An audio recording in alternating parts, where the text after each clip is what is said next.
कोई उठाकर नहीं ले जा रहा। राजा ने अपने कंधे पर उठाया उसको, सारे लोगों से कहा तुम उठवाओ। उसने कहा हाथ मत लगाना, पापी है ये, सबसे गंदा है ये, मदिरा का पान ये करे, वेश्यावृत्ति ये करे, जुआ ये खेले, गंदे काम ये करे, इसके शरीर को तो हम हाथ नहीं लगाएंगे। राजा ने अपने कंधे पर उस व्यक्ति को उठाया, उठाकर ले गया। ले जाकर राजा ने उस व्यक्ति को उसके घर पर पहुंचा और पहुंचते से ही उसको सुलाया। सुलाकर उसकी पत्नी को बुलाया। पत्नी आते से बोली मेरा पति निर्दोष है, धर्मात्मा है, पुण्यात्मा है, दुनिया में मेरे पति जैसा कोई नहीं हो सकता। राजा ने कहा माताजी आपके पति के प्राण छूट चुके हैं। मैं पहले ही कहती थी इनको,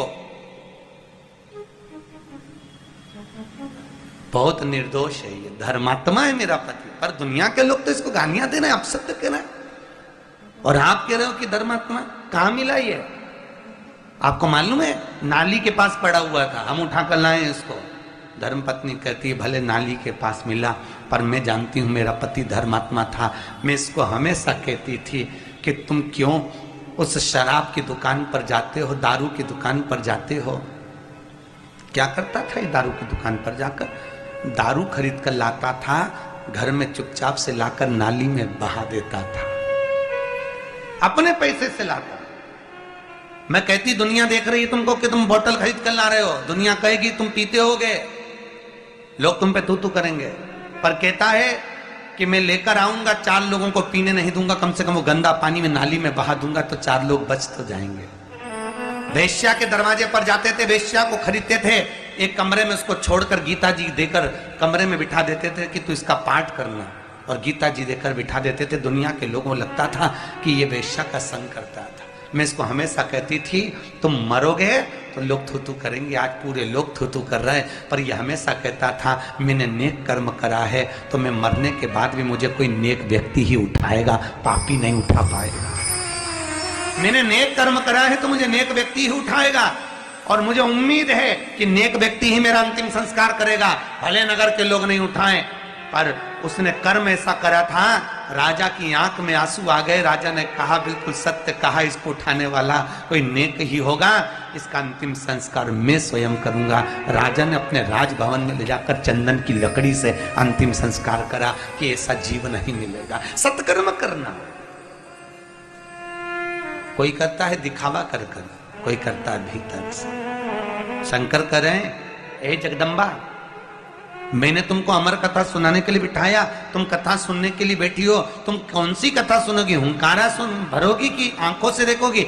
जगदम्बा कहती है मैं हुंकारा भरूंगी। हुंकारा भरने की कथा कहना प्रारंभ करी। शंकर जी कथा करे, पार्वती हुंकारा भरती जा रही। पार्वती जी हुंकारा भरते भरते भरते भरते समय बीत गया। 10वें स्कंद पर जब मां जगत जननी पहुंच गए भगवान शिव, पार्वती जी के नैनों में निंद्रा समाहित हो गई। महाराज सो गई, आंखों में निंद्रा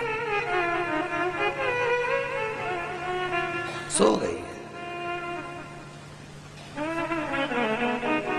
कथा में 2 अवश्य आते हैं, एक निंद्रा देवी, एक नारद जी।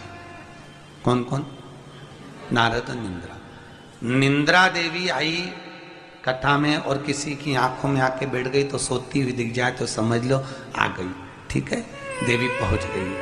और नारद, तो नारद को पहचानने का सबसे सुंदर तरीका है, क्योंकि नारद को श्राप लगा था कि तू एक जगह नहीं बैठ सकता।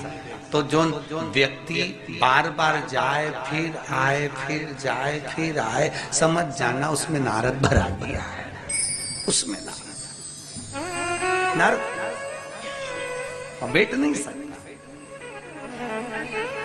तो नारद जी को इधर उधर आके तो बैठेंगे नहीं, नारद जी भी किसी के भीतर ही जाकर बैठेंगे, तो पहचान में आ जाना चाहिए है। तुम्हें भी कोई व्यक्ति बार बार आता जाता दिखे तो सिर पे पल्लू लेके उसका पांव पड़ लेना, बा नारद भरा गया, गजब करा।